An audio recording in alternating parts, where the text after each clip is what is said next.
Abdul Wafa ya, tepatnya di Sawaluhur.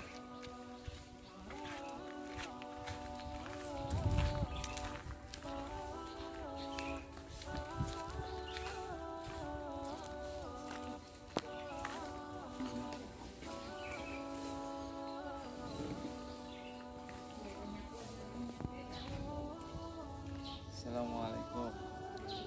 Ini saya bersama Kuncen, juru kuncinya makam Syekh Abdul Wafa, bersama Ustadz Imron yang bertempatan di Sawaluhur, Serang, Banten. Bagi saudara-saudara kaum muslimin dan muslimat yang belum pernah berkunjung ke sini, tempatnya di Sawaluhur ya. Nanti saya terakan di deskripsi di bawah alamatnya yang jelas. Nah, ini Imron. Boleh ceritakan Pak Ustadz asal usulnya, awalnya Syekh Abdul Wafa ini Ustadz? Kita ngobrol santai dulu sambil smoke. Ya mungkin ya sedikitnya gini ya. Ya awalin dulu. Assalamualaikum warahmatullahi wabarakatuh. Waalaikumsalam warahmatullahi wabarakatuh. Ya mungkin kita nggak bisa sepenuhnya ya cerita. Mungkin sebagian yang lebih jelas. Yang intisarinya Syekh Abdul Wafa ini tetap intinya dari Jawa. Dia adalah murid daripada Syekh Syarif Hidayatullah, yang dalam perjuangannya itu dia membantu Kanjeng Sultan Hasanuddin tahap awal sebelum Kanjeng Sultan menjadi raja atau sultan Bantennya gitu kan ya. Dia menjadi masih seorang pemuda yang mungkin waktu itu waktu gagah-gagahnya, waktu perkasanya dia ini juga diiringin oleh temannya juga dua, Syekh Abdul Wafa, Syekh Abdul Somad, dan Syekh Abdul Wahid. Nah, mungkin di ujung kisahnya juga memang ada satu orang lagi, yaitu utusan dari Syekh Syarifnya, yaitu Syekh Muhammad Soleh yang di Gunung Santri. Ini tetap Muhammad Soleh yang di Gunung Santri. Nah, jadi masa perjuangannya ini alhamdulillah ya di ujung akhir cerita perjuangan tersebut, karena Banten ini ataupun dari suku Baduy itu adalah yang masih dikuasai oleh pucuk umum itu kan. Akhirnya di ujung akhir adanya sebuah perlawanan dari pucuk umum ya, adulah mengadu kesaktian. Di situ ternyata tidak ada yang kalah dan tidak ada yang menang. Akhirnya di ujung pangkal cerita, karena nggak ada yang kalah nggak ada yang menang, ikrarlah kedua-duanya. Yang mungkin diawali lah yang ngomong itu adalah Prabu Pucuk Umun itu. Akhirnya dalam ikrar tersebut siap untuk mengadu jago dan ayam jago ya. Ayam jago. Nah, sebelum mendapatkan ataupun mengadu jago tersebut kan ini kisah yang memang tersebar bahwa Pucuk Umun dia bertapa di Gunung Karang dan Kanjeng Sultan Hasanuddin bertapa di Gunung Santri. Ya, kita bahas juga sebenarnya. Kata Gunung Santri kan setelah Islam. Sebelum Islam gunung apa? Ya itulah. Ya, kalau itu mau udah PR buat kita semuanya lah ya. Jadi setelahnya Pucuk Umun bertapa, dia mendapatkan seekor jago yang kongkrongannya itu ya terdengarnya sangat kuat. Terdengar jelas. Enggak sebatas jelas, dia menggelegar gitu. Suaranya itu dari Gunung Karang sampai Gunung Santri itu benar-benar jelas keras. Nah, dan pada waktu itu Kanjeng Sultan belum mendapatkan, katakanlah kalau bahasa kedatangan belum kedatangan. Akhirnya dengan inisial seorang ramanda, seorang ayah, yaitu Syekh Syarif Hidayatullah, mendatangkan santrinya yang menjelma menjadi seekor ayam jantan. Akhirnya didatangilah Kanjeng Sultan oleh seekor ayam. Ternyata ayam itu adalah utusan langsung dari ramandanya. yaitu seorang santri yang namanya itu Muhammad Soleh.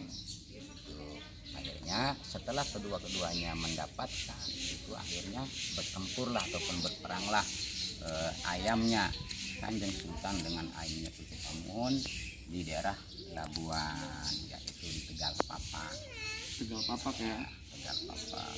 Setelah bertempurnya ayam tersebut ternyata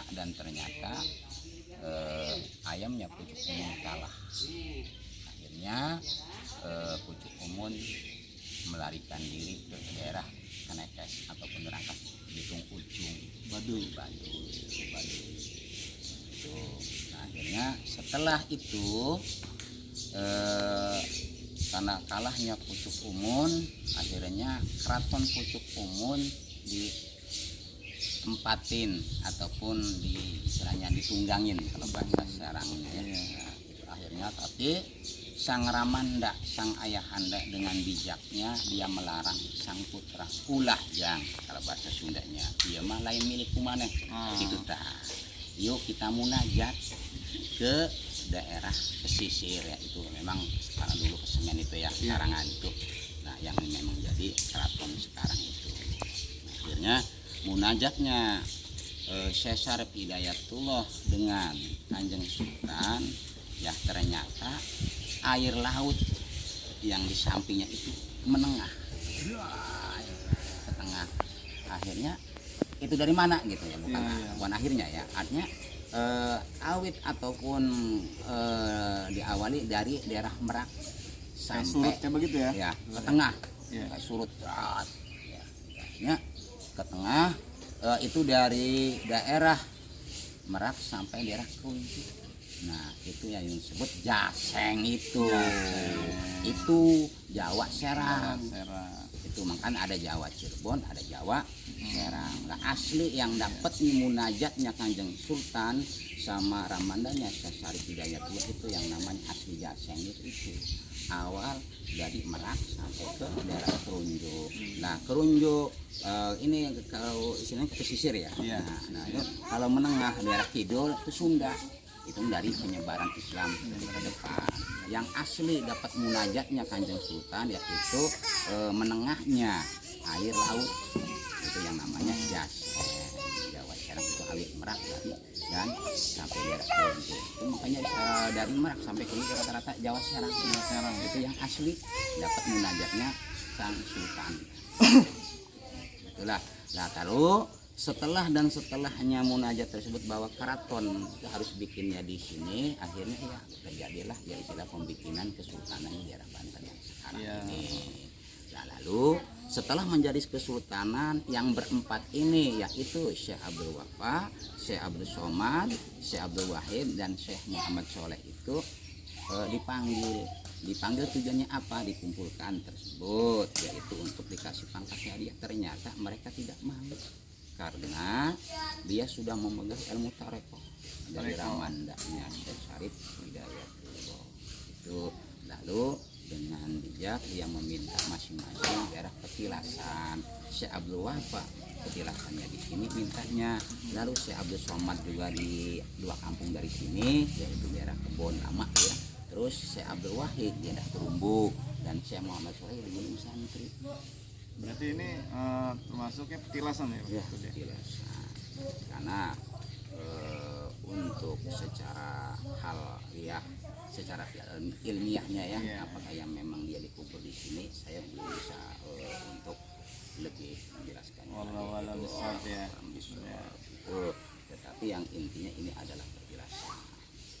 Apakah yang memang sebenarnya dia meninggal di sini ataupun ya yang lain kurang seperti mohon maaf itu juga ya, tapi yang memang alhamdulillah dengan ciri-ciri hal yang aneh juga yang mungkin yang bisa dikatakan kenapa di sini ada keramatnya, ada sebuah bongkahan batu yang memang bisa dikatakan untuk peninggalannya ya, bongkahan batunya, batu yang dulu awal mula diketahuinya itu batu ini diambil oleh salah satu masyarakat, dibelah 2, dipotong. Ternyata setelah dibawanya batu tersebut lalu dibikin upahnya ternyata pagi-pagi rumah itu miring ataupun bahasa sarangnya doyong. Ternyata si batu itu nggak ada, kembali ke tempatnya lah. Oh gitu. Itulah akhirnya saya di sini bahwa di sini adalah tempat karomah. Memang sudah disebut ada tepatnya juga. Karena dulu para pengurus lama mengatakan bahwa di sini istilahnya pernah kumpulnya para wali. Nah, kenapa juga setelah kumpul para wali diawali dengan adanya pernikahannya Syekh Syarif Hidayatullah dengan Nyi Taung An kan emaknya kan. Nah, seorang setidaknya ya mungkin karena yang kumpul ini ataupun yang mau hajat atau yang mau nikah ini ada seorang wali ya mungkin yang datang-datangnya juga segrup mereka lah gitu kan bahasa setaranya itulah bisa. Makanya ada sebagian juga pendapat yang lain bahwa di sini adalah tempatnya lindungnya para wali dulunya, tempat kumpulnya, tempat petilasannya itulah yang mungkin bisa sebutkan untuk yang lebih lanjutnya ya mungkin karena waktu juga ya. Itulah diantara yang inti-intinya aja. Jadi ya ini adalah makom Syekh Abdul Wafa Sawaluhur, Kampung Kebon Baru, Kelurahan Sawaluhur, Kampung Kebon Baru, Jalan Kalidung. Di sini batunya itu di sini ya berarti ya letaknya. Ya. Sekarang sudah.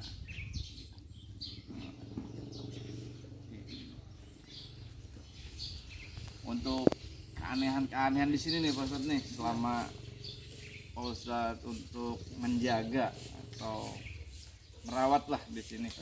Kita awalin dari waktu pembenahan ya ataupun waktu pemugaran pertama. Saya nggak ngomongin orang lain, itu orangnya. Itu ya mungkin lagi ngebet-ngebetnya buang air, ya buang air di sini. Pengkak mata. Wajahnya sampai matanya juga mau. Ya Allah. Untung kita buru-buru paham langsung dijarahin, alhamdulillah. Satu, kalau ngomongin bab jorok lagi. Iya. Maaf, paham lah ya bahasa bab jorok. Itu kayak ada yang ngasih melempar. Iya. Tuh aneh. Keanehan-keanehan di sini. Ya. Bab jorok ngomong. Bangor kalau bahasa sekarang. Itu langsung kayak ada yang lempar. Tapi malam kalau siang enggak lah ya. Tapi kalau malam aja ngobrol gitu ya. Itu ada yang nggak mau melempar. Terus hal yang lainnya juga ada juga di sini seekor burung putih perkutut. Dia datang waktu aku dia datang.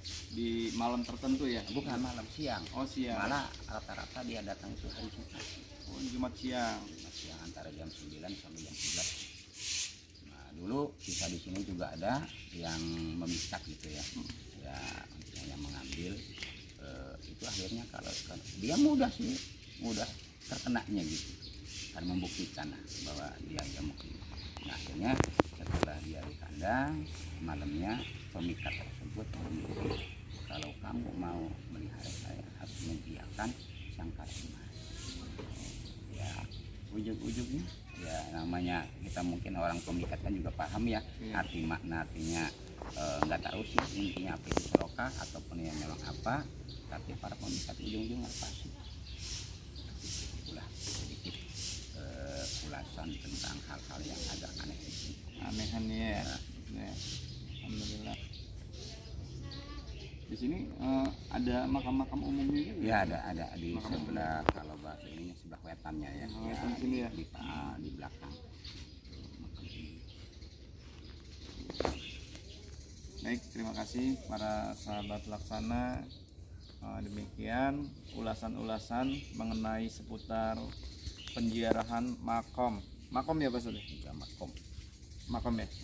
Makom Syekh Abdul Wafa yang bertempat di Sawaluhur. Nanti lebih jelasnya nanti saya tempelkan serahkan di kolom deskripsi di bawah ya. Nanti bagi para jamaah yang ingin menziarah ke tempat Syekh Abdul Wafa nanti boleh saya serahkan nomor telepon Kang Ustadz Imron di bawah deskripsinya. Baik, kami akhiri wabillahi taufiq wal hidayah. Assalamualaikum warahmatullahi wabarakatuh. Assalamualaikum.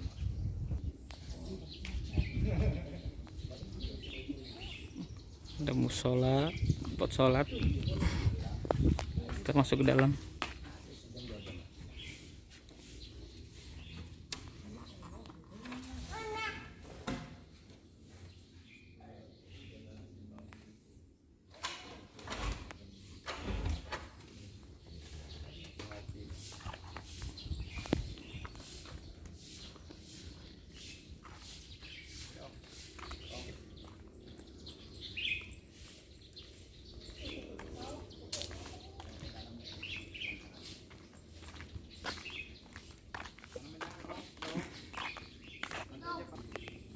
Ini enak ya bagi para jamaah yang ingin berziarah di sini, enak ya. Di sini sudah ada tempatnya untuk berteduh ya di sini ya. Sudah rapi.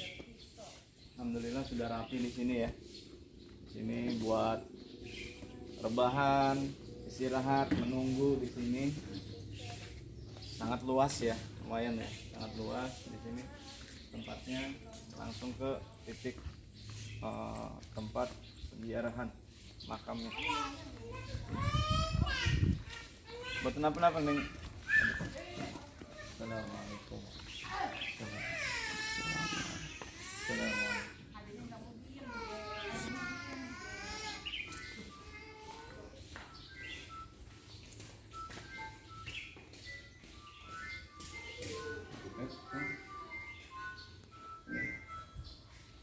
Sing trik ya? Ya, ini makam Syekh Abdul Pak, ini yang disebut makam Syekh Abdul Wafa ya. Iya. Nah, di sini beliau makom ya. Makom di sini. Dan ini adalah sesepuh yang di sini yang dituakan lagi ini. oh sepuh di sini. Namanya sesepuh Abi Kardi bin Majuhri. Terus ini juga yang satunya yaitu putra daripada Bapak Aki tersebut, putra daripada sesepuh yaitu Ki Ade Nurdin bin Aki Kardi. Berarti ini sesepuhnya di sini ya? Iya, sesepuhnya. Ini berarti nggak ada kaitan saudara apa nggak ada ya? Sesepuh sini ya berarti ya? Ya mungkin dia juga yang memang yang dulunya juga mensejarahkan. Iya, gitu. Kayaknya di sini juga. Oke baik, terima kasih. Assalamualaikum warahmatullahi wabarakatuh.